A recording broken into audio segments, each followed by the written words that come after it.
Hello and welcome to Business Notes. I'm your host, Diane Bogino, and our guest today is visiting us all the way from Dublin, California. Michael Soon Lee is president of Ethno Connect. Michael is a marketing guru who is the leading expert in selling to people from diverse cultures. He was a marketing director for the state of California, a professor of marketing at universities, and a producer for the ABC television network. Mr. Lee has written 5 books on selling to multicultural customers. Michael has spoken around the world on the subject of selling to multicultural customers for over 14 years. He has been an award-winning salesperson as well as sales manager of both large franchise companies and small independent firms. Michael, thank you for being with us today. My pleasure, Diane. So, Michael, your specialty is helping business owners increase their sales to multicultural customers. So why is the minority customer such an important, I mean, they've always been important, but why are they so much more important today? Well, they've been growing very, very rapidly, and it's estimated that currently 1/3 of all people in this country are minorities, and by the year 2050, the minorities will be the majority in the United States.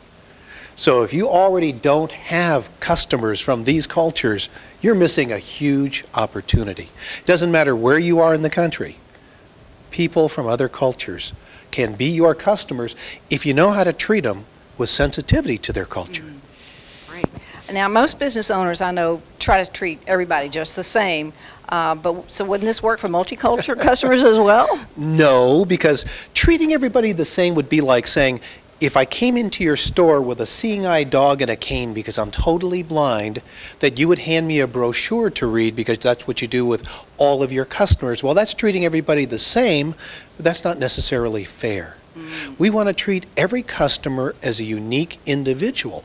Your needs are different than my needs, and people from other cultures have different needs as well. So you've got to learn about the culture of people who are in your database, who are in your area, and you've got to learn how to treat them with sensitivity to their culture. Makes sense. Is it really worth the effort to attract multicultural customers? Well, only if you want to survive and thrive in this economy. Because if you can afford to cut off 1/3 or more of your customers, then I guess you don't need people from other cultures. But if you want to really do well, and you got to remember that Hispanics, Asians, African Americans, people from the Middle East are still buying products and services every single day. And if you don't see these people coming through your door, you're missing a huge opportunity. And you've written a book called Cross-Cultural Selling for Dummies. Right. Now, how is that different from that cultural etiquette book like Kiss, Bow, or Shake Hands? Well, I think they're both great books. I'm a little prejudiced about mine, of course. But Kiss, Bow, and Shake Hands is more of what we call a cultural etiquette book. It's, don't necessarily shake hands with people automatically. Don't look people in the eye. My book is really designed to help people understand how do you sell to people from different cultures. It's really aimed at the sales prospect, from everything from how you meet and greet people, to how you adjust your presentation, to how you negotiate with people from different cultures, to closing the deal, customer service, and everything from there and beyond. So if you're in the sales business, my book would probably be a little more valuable. But if you're just going to go overseas and you want to know how to, not embarrass yourself, then Kiss, Bow, or Shake Hands would be absolutely fine. Now, is that on Amazon? Absolutely. Barnes & Noble and in your local bookstore. Employers need to know about recruiting, hiring, and training multicultural employees. Well, you got to recognize, number one, that people from other cultures, you just can't bring them into your company and expect them to integrate easily necessarily. There's going to be language challenges. There's going to be, issues around how you motivate and train people, because we don't all learn the same way. I'm a very auditory person. I like listening to lectures, whereas, you may be different. Other people, for example, Asians in general, I'm not a typical Asian because I'm 5th generation, but Asians in general would prefer to read a book or look at a manual as opposed to listening to a lecture. African Americans, and again this is all statistical, on average really are comfortable in listening to lectures, but Hispanics really prefer doing hands-on training as opposed to lectures. So you've got to adjust the training. You've got to adjust how you encourage people and how you promote them. But once you get a few of them to trust you as an employer, you probably won't have to run too many ads because they will tell everybody they know that you're sensitive to their culture and you're a good person to work for.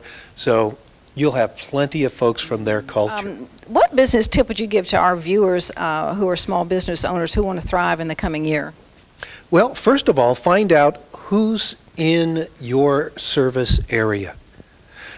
We've got African Americans, or do we have Hispanics, or do we have Indians or Asian Indians, or we have Native Americans, we have Asians? Well, who do we have? What's the potential out there, and how can we reach them? Which means now you've got to go do a little homework, maybe buy a book or talk to some folks and say, how can I treat you with a little more sensitivity? What kinds of products and services should I be carrying that you're not finding in my store? Because I guarantee no matter where you go in this country, there's plenty of people from other cultures, but they may not be coming to you because they don't find what they need or they're not treated appropriately. For example, a lot of people from other cultures don't necessarily want to shake your hand. Especially Asian Indian women, Japanese women, and Middle Eastern women.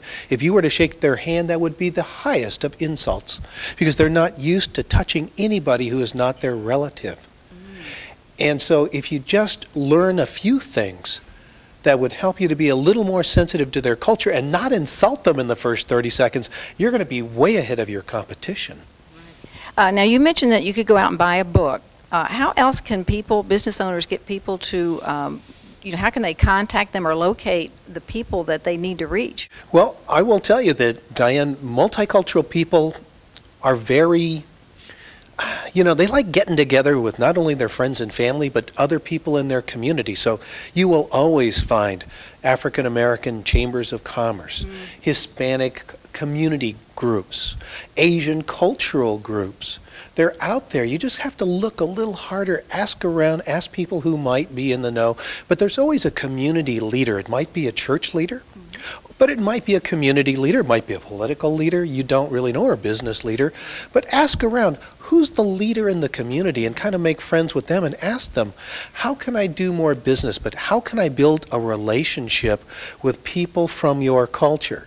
This is not running a couple of ads and people will come to you. This is a long-term relationship that you must cultivate and build and maintain over time. But if you take the time to do that, they will be loyal forever. Michael, thank you so much for being with us today. My pleasure, Diane. We've been talking with Michael Soon Lee. You'll find his contact information at the end of this video. I'm Diane Bogino with Business Notes. Until next time.